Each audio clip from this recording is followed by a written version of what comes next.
নমস্কার বন্ধুরা, আজ আমি শ্রীমদ্ ভাগবত গীতার তৃতীয় স্কন্দের উদ্ধব কর্তৃক শ্রীকৃষ্ণের মথুরাগমন ও কংস বধাদি কার্য বর্ণনা করব। পুনশ্চ উদ্ভব কহে শুনো মহামতি, মথুরা লীলার কথা কহিব সম্প্রতি। মধুপুরী গিয়া হরি অক্রূরের সনে, কংসের বধিয়া রক্ষা করেন ভুবনে। পিতা মাতা দোহাকারে উদ্ধার করিলা, বিদ্যা শিক্ষা হেতু সান্দীপনি পাশে গেলা। অবন্তী নগরে গিয়া বলরাম সনে, করিলেন বিদ্যা শিক্ষা সান্দীপনি স্থানে।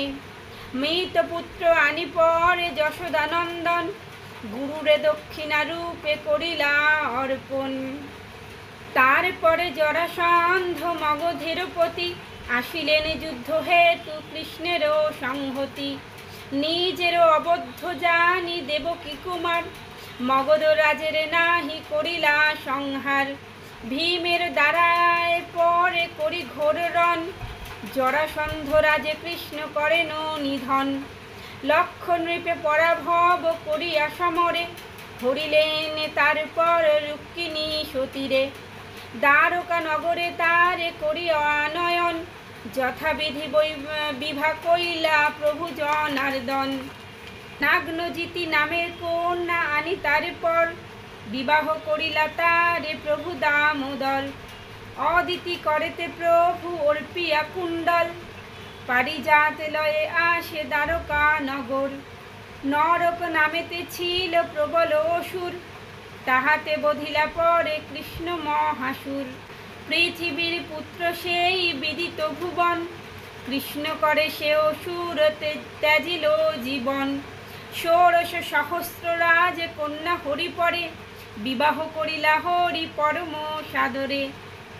ভগদত্তে রাজ্য পরে করেন প্রদান, কত লীলা বিবরিব হেমতিমান।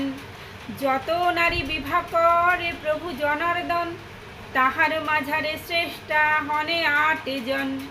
তাহাদের নামে বলি শুনো অবহিতে, অষ্টরানী ছিল তারা বিদিত জগতে। সত্যভামা রুক্মিণী সুন্দরী জাম্ববতী, কালিন্দী লক্ষণা মিত্র বৃন্দা নাগ্নজিতি। সুমিত্রা এই অষ্ট নামেতে মহিষী, সবাকার শ্রেষ্ঠা অষ্টকী কৃষ্ণেরও প্রেয়সী। একে একে নারী পায়ে ১০টি নন্দন, মহাবলে তারা সবে বিদিত ভুবন। সম্বর দিবিত আদি বহু দৈত্যগণে, বধিলেন জনার্দন ক্রমে ক্রমে রণে। তারপরে দম্ভ বক্রে করিয়া নিধন, ধরার দুর্বহ ভারে করেন হরণ। পার্থের সহায় পরে করিয়া সমরে, বধিলেন দুরাধর্ষ কৌরব গণেরে। ব্রহ্ম শাপ ছলে করি পরে জনার্দন, সমূলে যদুর কুল করিলা নিধন। অবশেষে কালে শশী ত্যাজিয়া ধরায়, সধামে গেলেন চলি কহিনু তোমায়। আমারে আদেশি যেতে বদরিকা বনে, বসিলেন যোগেশ্বর যোগেরও আসনে। মনোহর শ্যামে বপু প্রশান্ত নয়ন, দিব্য অঙ্গে শোভে মরি সুপিত বসন। বনমালা গলে দোলে মরি মরি মরি, ত্রিভঙ্গ সুঠামে শঙ্খ চক্র গদাধারী। বামে উরু পরে স্থাপি দক্ষিণ চরণ, আহা মরি কিবা রূপে করিনু দর্শন। নমস্কার বন্ধুরা, সত্যি কথা বলতে কি আমি ভাগবত সেইভাবে পড়তে পারি না। যতটুকু ঈশ্বরের কৃপায় যতটুকু পারছি আপনাদের পড়ে শোনানোর চেষ্টা করছি। আমার বাবা ভীষণ সুন্দর ভাগবত পাঠ করেন এবং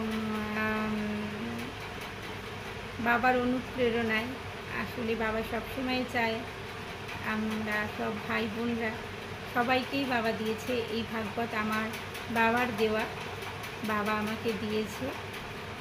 সবসময় বলে অন্তত একটা পরিচ্ছেদ করে পড়তে, যদিও সেইভাবে পড়া হয় না। আমার বাবা আমার অনুপ্রেরণা জায়গায় ভাগবত পাঠ আমি কখনো আগে সেইভাবে করিনি, এবং মাঝে মাঝে একটু আধটু বাবার কাছে শুনেছি বা একটু পড়েছি। আমি আমি কিছুই জানি না, আমি অজ্ঞান। আমার সেই রকম কোনো জ্ঞান নেই ভাগবতের। তবুও চেষ্টা করি একটু আধটু পড়তে, বাবার অনুপ্রেরণায় পড়ি। বাবা ভীষণ সুন্দর ভাগবত পাঠ করে।